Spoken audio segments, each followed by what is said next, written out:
I've walked into this situation where I've gone into the Oval Office to talk to him about one thing, and he'll ask me about something totally different. And I can stand there and give him no answer, or I can give him what I think is the answer, but I might not be right. It is Trump's first 100 days, a special here on the station to continue the good work of John Pienaar, who's been in Washington for us this afternoon.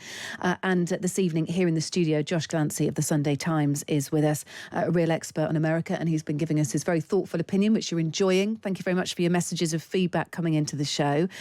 Let's get some more reaction from someone who's worked really closely with Donald Trump as we look at the man himself. MichaeDubke was White House Director of Communication during the president's first term and joins us here on Times Radio. Good evening, Michael. Good evening. I really want to get behind Trump the man, and I wonder if you watch him up on the podium, doing meet and greets, speaking at rallies, and you notice any differences about the way that Donald Trump is holding himself, the way that he's portraying himself, the words, the impression that he's giving out, whether there's any difference that you can see in this first 100 days compared to your time with him in his first term?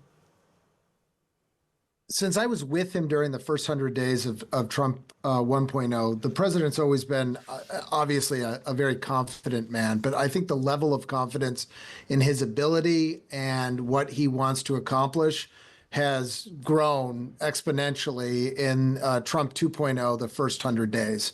So what I notice is a much more chief executive who is sure of himself, and more importantly, has surrounded himself with individuals that are steeped in the same ideology or direction that he would like to go. When you were working with him, what was his biggest downfall? What was the area about him, the way he operated, that did him no favors, I wonder? His Achilles heel. His Achilles heel. I will say this. He is the most inquisitive chief executive that I've ever worked with. He will ask questions of everybody and anybody that walks into the room on topics that they may or may not be familiar with. And this is getting to the answer of your question of an Achilles heel. He'll sometimes run with somebody else's thoughts or his thoughts that have come together by asking all of these questions. And because he's getting information that's not from individuals that are, let's say, totally fully briefed in what they're being asked, he'll run with that piece of information. I think sometimes that's where you see it with exaggerations or the quoting of statistics that, fact checkers will come out and say, that's just not true. He gets dates wrong as well, doesn't he? Signing on Wednesday, signing on Thursday, signing on Saturday. But he's pulling this information. He's pulling this information because of his inquisitiveness. He's pulling this information from others. And I will tell you, because I've walked into this situation where I've gone into the Oval Office to talk to him about one thing, and he'll ask me about something totally different. And I can stand there and give him no answer, or I can give him what I think is the answer, but I might not be right. He goes with that sometimes, and that might be his Achilles heel.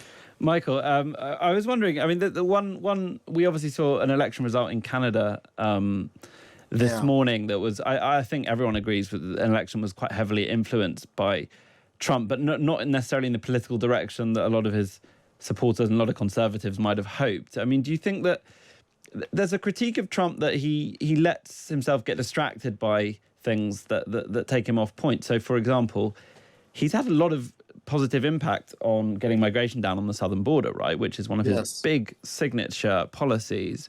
But we don't necessarily get to hear about that so much because we're hearing about, I don't know, America taking over Greenland, or today we're hearing about the fact that he's basically turned a Canadian election 180 degrees around and managed to get a Liberal elected.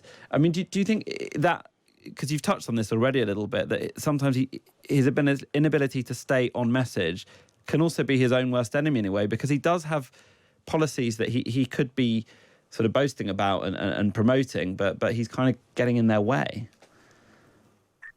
Yeah, but you've got to admit, in the 51st state, he was, which I grew up near Canada, so I know the level at which they recoil at that.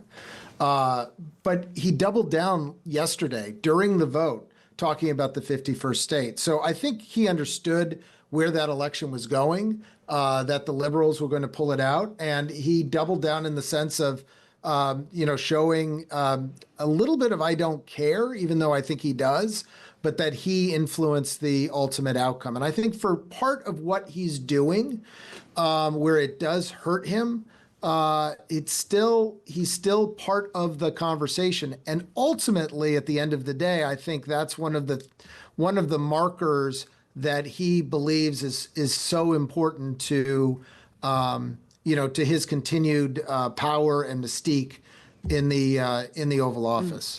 Can I ask you about the way Donald Trump has handled the media, dealing with the press, ditching some of the traditional media and welcoming in social media influencers, TikTokers, etc. It's also worth asking you what you think of Caroline Leavitt, his young and pretty impressive White House speaker. What do you make of the way Donald Trump's been approaching the media and his handling of the press? Well, again, this comes back to my comparison of the first 100 days in the first administration to these 100 days.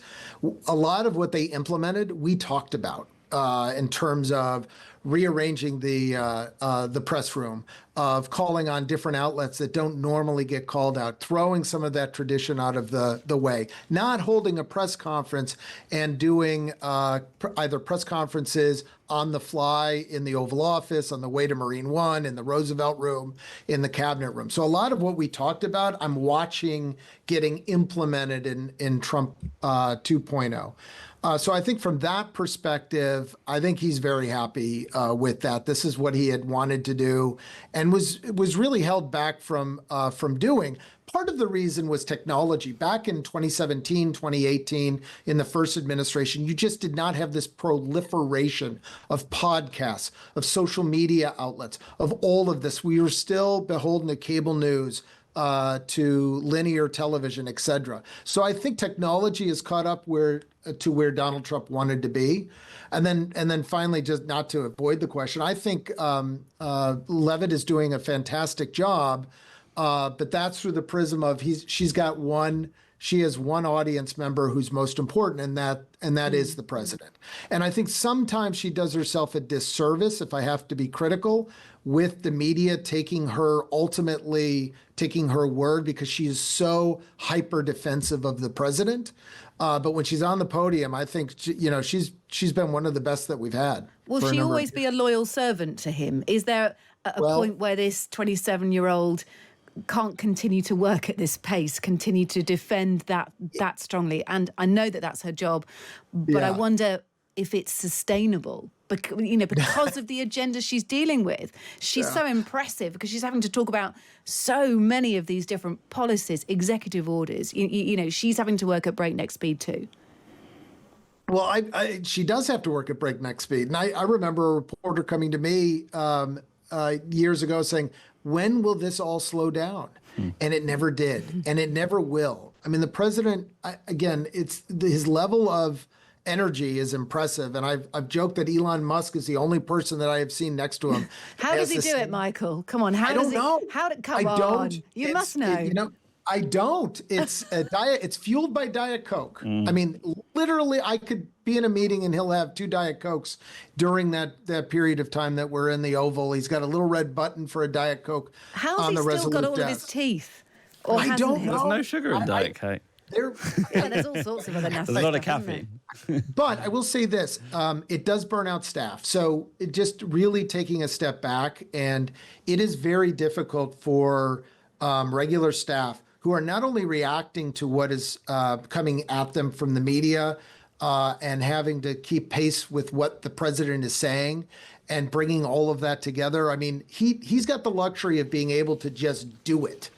And is he going to celebrate, just really quickly, because I'm so tight on time, is he going to celebrate being 80?